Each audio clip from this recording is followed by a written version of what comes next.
एक गांव में रामलाल नाम का एक किसान अपनी पत्नी और 4 लड़कों के साथ रहता था। रामलाल खेतों में मेहनत करके अपने परिवार का पेट पालता, लेकिन उसके चारों लड़के आलसी थे।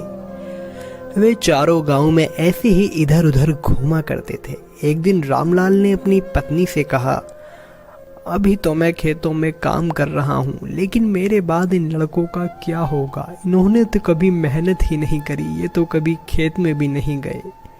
अपने पति को परेशान देखकर रामलाल की पत्नी बोली, धीरे धीरे ये भी काम करने लगेंगे, आप इतनी फिक्र मत कीजिए।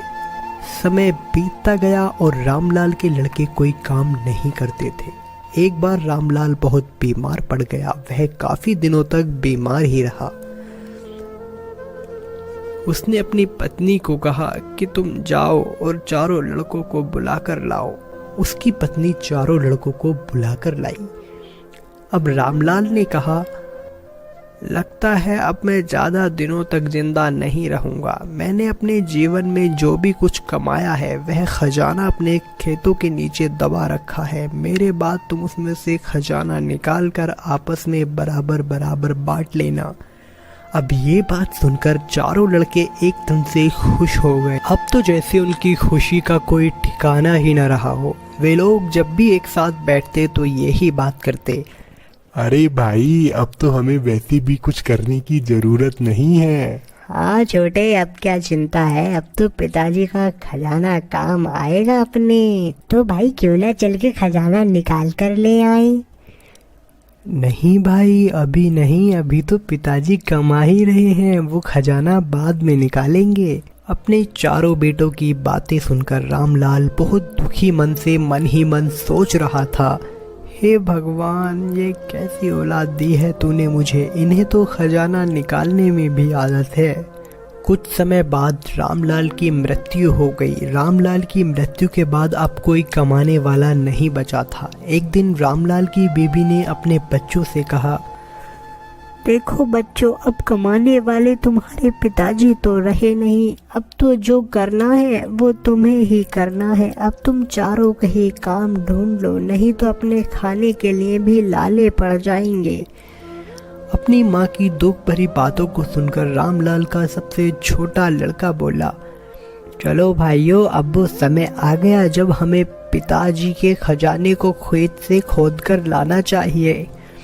ऐसा कहने पर बाकी भाइयों ने भी सहमति दिखाई। अब चारों भाई खजाना निकालने की इच्छा लिए अपने खेतों की ओर जाने लगे। वे सब आपस में एक दूसरे को जाहिर नहीं करना चाहते थे, लेकिन मन ही मन वो सब बहुत खुश थे, क्योंकि अब वो समय आ ही गया जिसका इंतजार उन्हें बहुत समय से था। खेत में पहुंचकर उनमें से एक भाई बोला, चलो भाइयों, अब काम शुरू करते हैं। थोड़ी देर में अंधेरा होने वाला है और रात से पहले पहले हमें खजाना ढूंढकर निकलना है। हाँ भाई, हम ऐसा करते हैं, हम सब अलग अलग फैल जाते हैं और फिर खजाने की तलाश करते हैं। उन्होंने सुबह से लेकर शाम तक सारा खेत खोद दिया, लेकिन उनको कोई भी खजाना नजर नहीं आया। खजाना न मिलने की वजह से चारों भाई बहुत परेशान थे।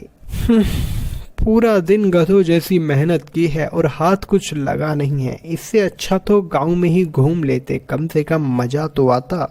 हाँ भाई, मुझे तो लगता है पिताजी ने हमें बेवकूफ बना दिया है। अरे तुम लोग पागल हो गए हो क्या? अब ये सोचो कि आगे अपना गुजारा कैसे चलेगा। अब अपने पास कोई खजाना नहीं है। अरे मैं तो बहुत ज्यादा थक गया हूँ, अब तो बस घर जाकर आराम से सोऊंगा, कल की कल देखेंगे। चारों भाई बहुत उदास मन से घर आते हैं और अपनी माँ से कहते हैं, अरे ओ माँ, पिताजी ने हमसे झूठ बोला था, उस खेत में हमें कोई खजाना नहीं मिला। अपने बेटे के मुंह से ऐसी बात सुनने पर रामलाल की पत्नी बोली, तुम्हारे पिताजी ने जीवन में यही घर और खेत ही कमाया है, लेकिन अब तुमने खेत खोद ही दिया है तो ये लो, उसमें बीज भी डाल दो।